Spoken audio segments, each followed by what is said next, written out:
Alright, gotta pardon my accent, don't know why it's lingering. Triumph of the spirit, let's get into the swing of things, let's get it on, let's get right into it. It was Saturday the 22nd of February, pardon me, the 23rd of February, my bad. It was monthly medal at my local club. It's Mount Edgecombe. The lakes and the woods was open, but the round was to be played on the woods. So I did the pro shop check-in, had a look at what my handicap would be for the course. I had the option of playing off the yellow or playing off the white tees. It ended up being a difference of 1, so I ended up deciding to hit off the white. The wind and the greens were looking very testing today, so I was looking forward to the challenge. I actually managed to pop in to see the on-course coach, the person that's actually getting me into the right mindset. Could probably call him, working on my mental strategy in the game. He just straightened out a few things just before the round, just in conversation. It's amazing how with golf you can actually just have a thought process that organizes any decision making that you might actually have on course. I find that if you are very disappointed, when you pull the trigger on a long iron or an approach wedge, you got to ask yourself, what were you thinking? But also, had you actually completed the thinking and analytical part and actually committed to the feel and being the artist part in the shot? Something that I am working on very heavily, and obviously the conversations we were having was when you have hit the shot the way that you wanted to and you could control all the outcomes within yourself, because you can't control the outcome of the environment or what happens to the ball after you've actually done everything that you can do from a checklist and a mantra and a pre-shot routine and executing it the way that you would hope to execute it. That actually is a way of scoring on this stat sheet that I've been working on, and it's getting quite a lot of data now. I'm sort of just under 20 rounds as this podcasting's been going on, but it's been very informative to see the areas that are definitely the scoring areas that should not be neglected. Came to obviously a realization that to make a biggest indifference over December and January, I really worked very hard on my short game, and it's come to the realization that I'm very much scoring quite high when I'm off the tee, putting myself into positions where I need to concentrate on the approach wedge or anything that's maybe 8 iron down to the lob wedge.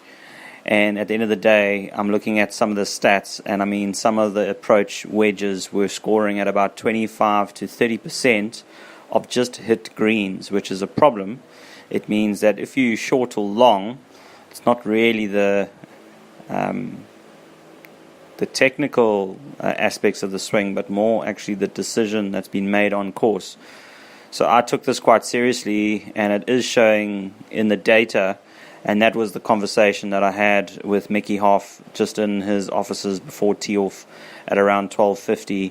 So very comfortable in myself. I'm going to be walking the course. I like the walk. It buys me that extra time, especially leading up to the ball, leading up to the shot.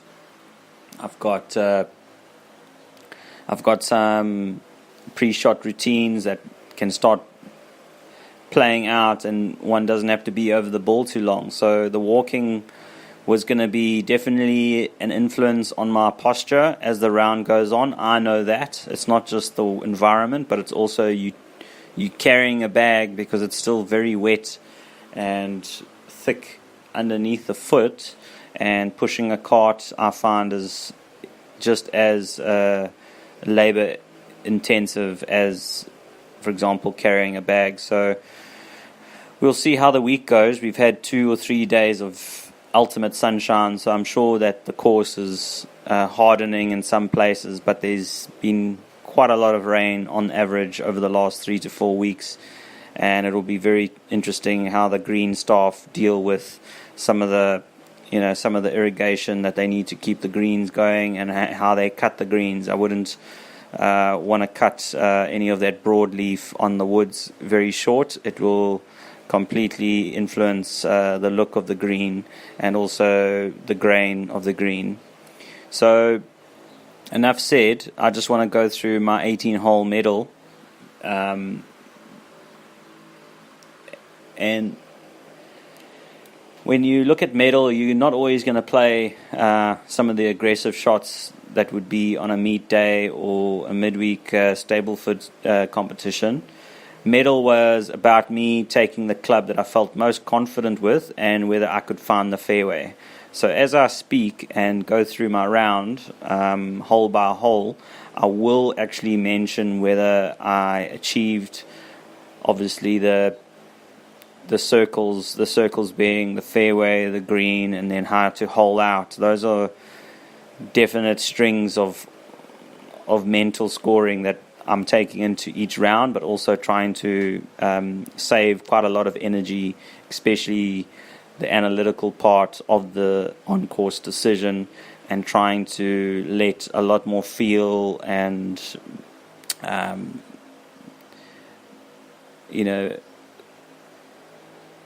let a lot more of my intuition come through my body and be in my body more than in my mind, if that makes sense.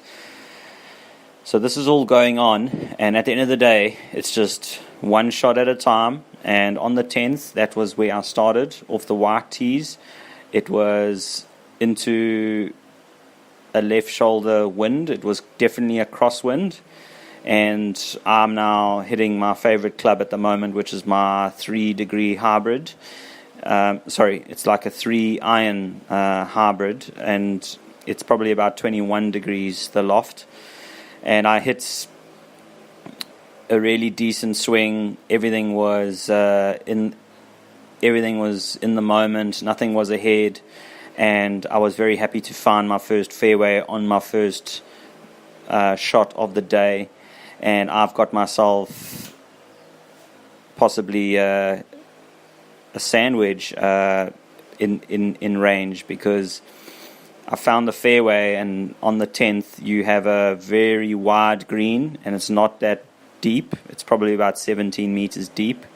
I can see that the pin is about 10 to 12 on, and that means if it's in the center, you've got, unfortunately, a bunker to carry if you want to put it close. And at the end of the day, I made a decision that 75 to 77 meters was all I needed to carry, and I took the sandwich and I did exactly that, which meant that I had made a green with the wedge, and I've now got 1 out of 1 wedges. And now the issue is you have to put it close enough so that there's a wedge conversion. Unfortunately, it was my first putt of the day. It looked unbelievably slow, so leaving it short was going to happen just with me. Also on the putting, when I've got medium to long putts, I actually like to look at the hole and work on my pace, and pretty happy to 2-putt with a green in regulation after the hole number 10. On hole number 11, it was time to hit something into a hurting wind that was coming off the right shoulder and across. So I hit a driver. It was very comfortable squaring up the face, didn't let it out to the right, and very happy with where I've ended up. I've also ended up a distance of around 72, 73 meters to the pin. Well, actually to the front. To the back. Sorry, it was 72, 73 meters to the back, because I had pretty much 55, 54 meters to the front, but the pin was actually sitting on the second third of the green. And if you look at the green on hole 11 on the woods, you have a horrible fall away from right to left. So you can actually be below the hole, even if you pitch just sort of right of the target line, and let the release take its play. But hitting into a bit of a wind, you are going to get a controlled distance. So I thought, well, anything just right of the flag, and if I go long, I'm very happy to have the putt coming back. And that's exactly what happened. I actually found the green, so now I've found another fairway, 2 out of 2, and now I've found another green with a wedge. This particular sand wedge is now gaining a little bit of momentum. I've got 2 out of 2 approach wedges, but I haven't converted a wedge yet. And it's not an easy putt. It's outside 9 foot, and I hit a firm and very good left to right downhillish putt. It never left the hole in the last 3 to 4 feet, and I was very happy to actually make a birdie with the second hole of the day. And it's my first wedge conversion of the day, coming quite early, so I'm 1 out of 2 in wedge conversions. And I'm feeling very good just with the fact that I've managed to keep my speed and keep my head about me. I'm now 1 under after 2 in medal, and I'm thinking, let's get it on. Hole 12's always difficult. I think my mindset was all about what's the distance to the pin. I think I need to change that mindset. You need to be front and nowhere near the back of the green, even if the pin is at the back. It's just really, really difficult to up and down coming out of a very short-sighted angle. And that's exactly what happened. The green is not that long. It's also 17, very small green, 17 to 19 meters deep. And we have a pin position that is literally 4, 5, 6 meters from the back. So you've got a situation where anything front and center would have been perfect for a birdie chance. But I hit a 7-iron thinking that the wind was going to keep it from going long, and it's taken a bounce off the back, and I'm actually in a spot of bother where it's more of a scramble than a chip. And I take the club that I know that I can get decent contact with, being the first chip of the day, and unfortunately it just released through the fringe, and now I've got a very outside chance of saving par, because I've just seen my partner almost make a birdie from front, and he would have loved the right to left that he had all that way. So I had nothing to lose saving the par, but I really don't need to bring any unnecessary stress if I went for the par and now had to stress on the bogey putt. There was no need for that, so I really just I babied it to the throat and took the 4 and said to myself, well, it's better than a 5, because you can easily get yourself into a bit of a fizz on the short par 3s, especially with the amount of fringe one has to carry, even using the fringe. It's going to happen. So finding that green is a bit of a nemesis. I'm now back to level after 3. I've missed my first green of the day, and it's now on to the difficult 13th, where the wind is coming off the right, and it's going to play very long for that approach shot. So I need to hit a driver, because I feel that I need to give myself less than 7-iron if possible to have a very decent chance of making a good score. The green is not that deep either. It's probably about 22 meters, and it's right in the front on the right side. So I've found the fairway with a cut of a drive, and I'm now hitting a 6-iron because I'm concerned about being short with the elevation and the wind. I've hit a 6-iron that turned over a little bit too much, meaning that I probably had a little bit of a shortened backswing and didn't release through the ball like I hoped to with the 6-iron. But I've actually finished just to the back of the green, but I'm in a decent position where I've got enough green between me and the flag, and I haven't short-sighted myself. So that's the only good thing I can sort of say with the miss to the left. So I've now missed 2 greens in a row, and I'm taking now a low lofted wedge or 9-iron, and I'm going to try and bump and run using as much green as possible, and I actually get it inside 6 foot, and I make the par save. So I'm very happy with the 4 that I got on the 13th.